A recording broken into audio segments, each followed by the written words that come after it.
Hi friends, இன்றைக்கி நம்ம பாஸ்மதி ரைஸில் எப்படி சூப்பராக ஒரு பிரியாணி ரெடி பண்ணுறதுன்னு பார்க்க போகிறோம். வாங்க வீடியோக்குள்ளே போகலாம்.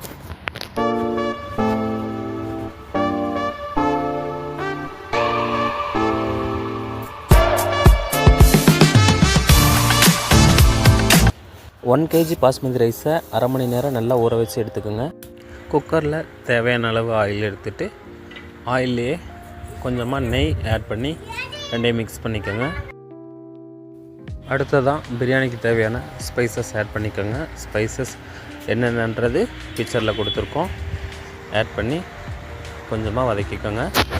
அப்புறம் பிரியாணிக்கு தேவையான ஆனியன் ஆட் பண்ணிக்கோங்க. ஆட் பண்ணி கொஞ்சம் நேரம் வதக்கிக்கோங்க.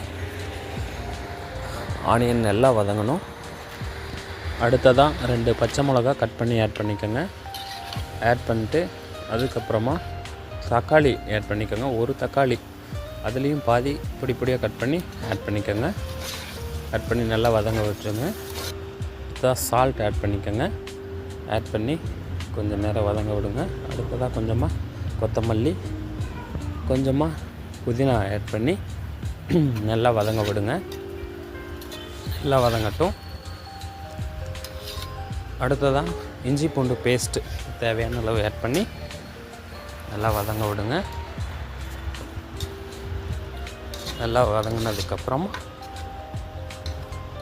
கொஞ்சமாக மஞ்சத்தூள் ஆட் பண்ணிக்கோங்க. கொஞ்சமாக லைட்டாக இருந்தால் போதும். அப்புறமா மட்டன் மசாலா தேவையான அளவு, அடுத்து பிரியாணி மசாலா ஆட் பண்ணி நல்லா வதங்க விடுங்க. நல்லா வதங்கினதுக்கப்புறமா மட்டன் 1 கிலோ எடுத்துருக்கோம். 1 கிலோ மட்டனை ஆட் பண்ணி நல்லா மசாலாவில் மிக்ஸ் பண்ணிக்கோங்க.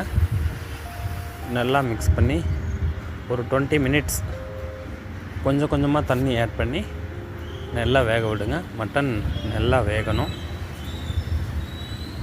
நல்லா வேக விடுங்க ஒரு 20 மினிட்ஸ். நம்ம 1 கிலோ பாஸ்மதி ரைஸ் எடுத்துருக்கோம். 1 கிலோ பாஸ்மதி ரைஸ்க்கு தேவையான தண்ணி ஆட் பண்ணிக்கோங்க. தண்ணி ஆட் பண்ணி நல்லா கொதிக்க விடுங்க.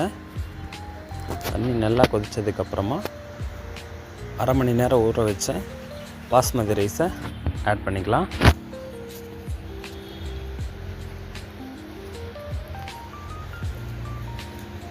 பாஸ்மதி ரைஸ் ஆட் பண்ணதுக்கப்புறம் நல்லா மிக்ஸ் பண்ணிக்கோங்க.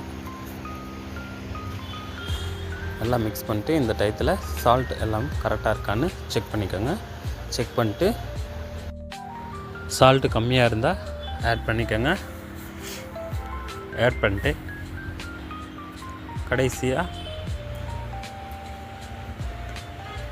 மேலே கொஞ்சமாக நெய் ஆட் பண்ணிக்கோங்க. நெய் ஆட் பண்ணிட்டு மூடி போட்டு ஒரு 3 விசில் விட்டு ஆஃப் பண்ணிக்கோங்க. நல்லா விசில் அடங்கினதுக்கப்புறம் ஓப்பன் பண்ணால் தேவையான பிரியாணி ரெடி. அதுக்கப்புறம் மேலே கொஞ்சமாக கொத்தமல்லி தூவி வேறு ஒரு பாத்திரத்துக்கு ஷிஃப்ட் பண்ணிக்கோங்க. அவ்வளோதாங்க, சூப்பரான பிரியாணி ரெடி.